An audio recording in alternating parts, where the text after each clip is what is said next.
Party people, how are we doing? I wanted to come on here and I wanted to make a video about something that is truly near and dear to my heart. It is the fact that all of your businesses are about to go under. What? Why am I saying that? Because right now, before our eyes, I think that we are seeing the erosion of the typical way to run any kind of coaching, mentorship, digital product. I mean, really any business just in general. I mean, we go to the B2B level and replicate the same concepts there. We're seeing a massive erosion of trust and a different level of sophistication from the market that is very hard to speak to, right? Now, what I mean by this is not that if you run a webinar funnel per se, it doesn't mean that your webinar funnel isn't going to make you money, right? But in the world of business, there's going to be a lot of unrealized gain. There's going to be a lot of money left on the table. There's going to be a lot of potential that you could have tapped into that you never will tap into because you run one specific kind of funnel. You only go to cold traffic. You only do organic. You only do XYZ thing, right?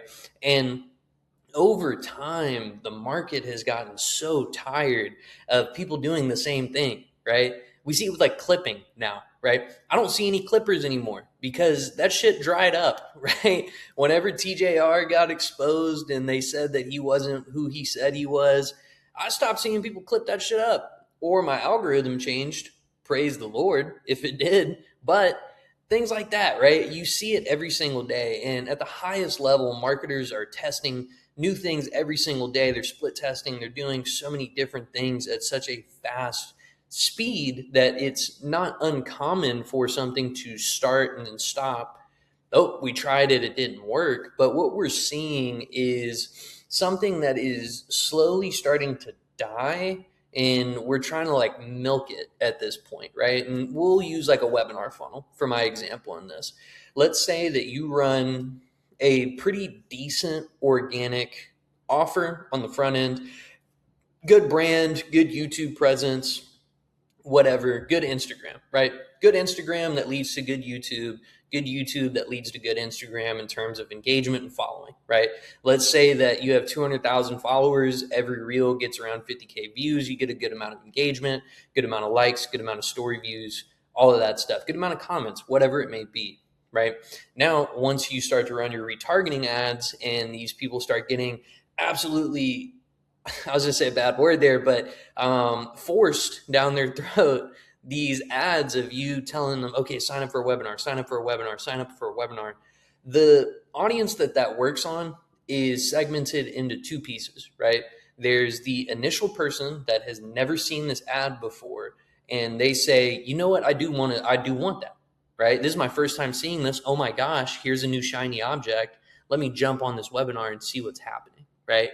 That's your most likely group of buyers, right? Which is why I think that doing a monthly webinar, a quarterly challenge, whatever it may be, is not a bad idea by any means, right? If you have the sustainability on the other side of the brand. But what I see now is people are running weekly webinars. They're running automatic webinars. They're doing evergreen shit. They're doing all this stuff, and they're marketing the same people every time, right? Now, Noah, that's how every business runs. Right. It's not bad, right? Keep that in mind. It's not bad. You'll still make money doing it. But over time, the person that doesn't book the first time they see this ad, whenever they see the seventh iteration of the ad that's telling them to go to a webinar across the span of 5 weeks, what do you think happens with their mental relationship to your brand at that point? Do you think that they just really think that you're out here giving free game and this webinar is like the most important pillar of your business that literally nobody knows about because of your YouTube and Instagram never showing it? And now I just magically get ads every single week that are different variations and have different messaging in all of them. By the end of a certain period of time, your more sophisticated buyer that you truly want to book the call has not booked a call, and they've actually come to a point more than likely where they're saying, man, I just don't know. Like, this person is just like everybody else, right? And what I'm seeing primarily in the online digital product world is there's so much of the same repetition that's happening in people's marketing and then in their sales procedure and their operations and their back end in every single way, even in their fucking fulfillment. It is ruining people's brand longevity, right? Cool, you can have a 2 year, 3 year run, right? Uh, we'll equate it to the Oklahoma City Thunder, right? Let's say they go back to back and never win another championship for another 35 years, right? For these 2 years, Shea Gilgeous-Alexander, people have been saying that if he wins another finals MVP, he's going to be top 5 point guards of all time. He's going to be one of the greatest. He's going to go down in history. But if 35 years go by and they never went back, he gets traded from the team because he loses his production value over time. People are going to look at that and say, like, man, he was a one-hit wonder, right? They had that good 2 year run and then they went back to being bad, right? And that's what's happening with people's companies right now. There's a lot of people that are in their 2 year run and their one funnel that they cracked is really booming, right? They're the finals MVP. Everybody loves them. They're screaming their name. I love buying shit from this person. But if we were to look 5 years from now, 6 years from now, 10 years from now, you're not going to be in the same position, right? You can't sell your business outside of Jimmy at Creators Corner. I saw him exit his more, I guess, info-based brand. But I would argue that he wasn't really the face of it. And there was a lot of strategic partnerships on the back end that allowed for exitability, right? But you can't sell a personal brand because you can't sell your soul to whoever's on the other side, unless you do. And then at that case, that's really weird because now you're getting pimped out by some private equity firm that has infiltrated the info space, right? That's strange. I wouldn't do it. So if we were to take that option off the table, you can't sell it. What are you going to do, right? You've probably put all your eggs in this basket. It's very rare to see somebody selling something that still does the thing. So, like, what are you going to fall back on, right? Sure, you have the money. Sure, you have all these things. But, man, if you look at the statistics of millionaires in professional sports that go broke once their faucet gets turned off, I don't really know why that wouldn't happen to you, info product seller. Just to be honest with you, right? You don't have a team of people that invest on your behalf and do all these different things like every professional athlete is given, and they still go broke, right? So if we remove our pride from the scenario, I think the way to keep yourself from being one of those stories is to actually build a brand that matters. Long pause there because that's going to be a tough concept for many to understand. But what this looks like, and I'll give like an example of what I've started to do, what I've seen really big offers start to do, what I've seen great marketers start to do, is they're building ecosystems with longevity, right? They're not just trying to force it through the tester and pull money out the other side, right? Because there's only so much of your TAM that you can advertise to before you get buyer atrophy and they don't want to fucking buy from you. And they just say, wow, why do I keep getting these ads? And then what? You have to switch everything up and try to target a new segment of the market. There's only so much of that you can do. But if right now you're running ads, you have a great organic presence, you have whatever, you're getting all this traffic and it's not going anywhere except either sales call or lead list that my setters are going to dial and piss these people off because they have no value on this lead list, right? They just exist in our CRM as an opt-in and they never got anything else, right? If you don't book a call, then you shouldn't just go to hell of CRM, right? That's what I'm getting at, right? 99% of businesses, B2B, B2C, whatever it may be, you as a customer are looked at as one of two things. You are either a booked call that I can sell to, or you are an opt-in, right? And that's it. Genuinely, right? Everybody that I have seen in the last 2 years of been doing what I'm doing is that everybody focuses on this side of the metric, right? They focus on how do we book more calls? How do we get more new people in the door right? And nobody focuses on what's happening on the backside, right?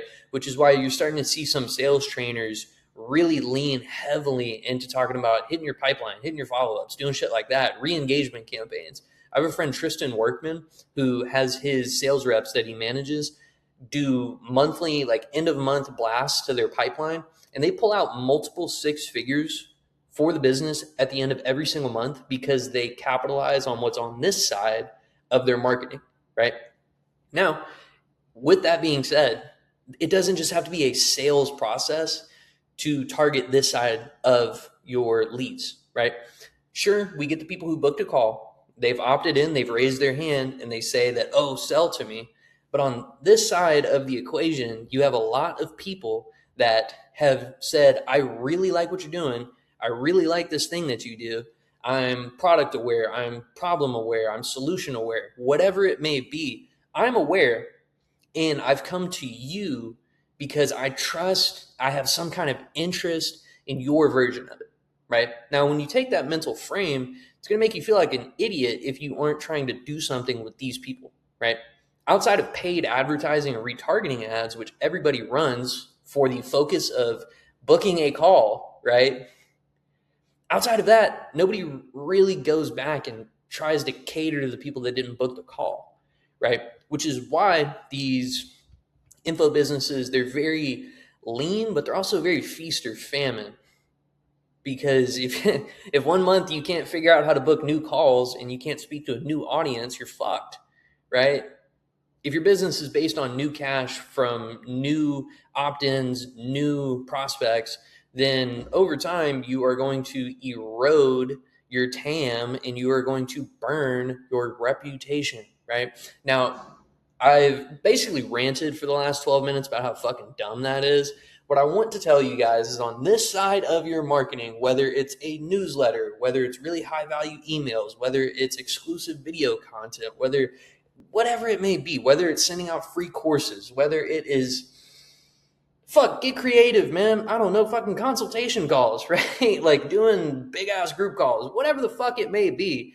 The more that you can cater to this side of your marketing by providing them free solution value, the more calls you're going to book that are not new calls, the more money that you're going to make that was sitting on this side of the equation, and the more longevity your brand will have. And over time, you won't just be a person that runs a business, you'll be a person that is a leader that runs a brand in XYZ niche, right? Let's take, we can look at a great example of this on the B2B side of things is CrowdStrike, right? If you don't live under a rock and you know anything about the market, you know that CrowdStrike is very often at the pinnacle of earnings for cybersecurity companies, right? If you don't know that, maybe you just know the name, right? But they make a lot of money. And I would venture to say that the way that they do that is by avoiding the traditional B2B marketing methods that most companies employ, right? Sure, they have an SDR team. Sure, they pay for traffic. Sure, they do these things, but they have a massive email list. They provide a massive amount of value. They send out weekly threat reports. They do daily fucking breakdowns of XYZ tools and all these different things. And they give you so much value and understanding, and they position themselves as the ultimate authority and the true thought leaders in cybersecurity that whenever somebody says a name, they don't think of SolarWinds. Some of them may think of Cloudflare. Some of them might, they think of Trellix or something like that, right? Elastic maybe. But that's if you're in it and you're using it, right?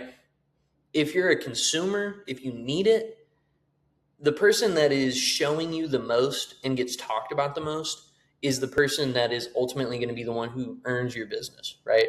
Now, the best thing that you can ever have is a laydown and a referral. And the best way to create a laydown and a referral is by giving, and then maybe one day asking for something in return, right?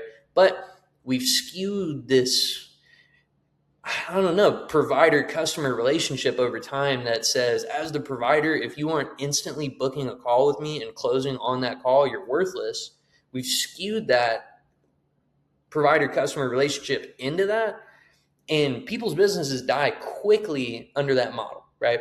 People who do the opposite, where they are providers who convert interest into consumerism, those companies are the ones that go on to last for years and years and years, and maybe one day have the ability to be exited if it is based around a personal brand, right? Let's say, prime example, if you are a creator that helps people build real estate portfolios, right? And you take your entire lead list, right? Let's say you have 20,000 people in your CRM. You send a massive text campaign, a massive email blast, and you say, hey, there is a free enrollment into our weekly newsletter about short-term rentals, right? Everybody go opt in.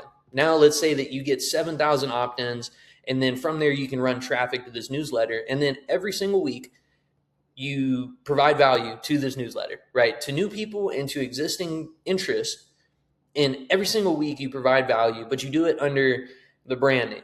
You do it under the conceptual name, right? Let's say that you call it the short-term report or some shit like that, right? STR. And that is its own standalone thing that is a subsidiary of your coaching business. Over time, that list is going to be so much more valuable than your coaching business. It is insane, right? Because a private equity company will not come and buy your coaching business that is based on your ability to run ads with your face on them.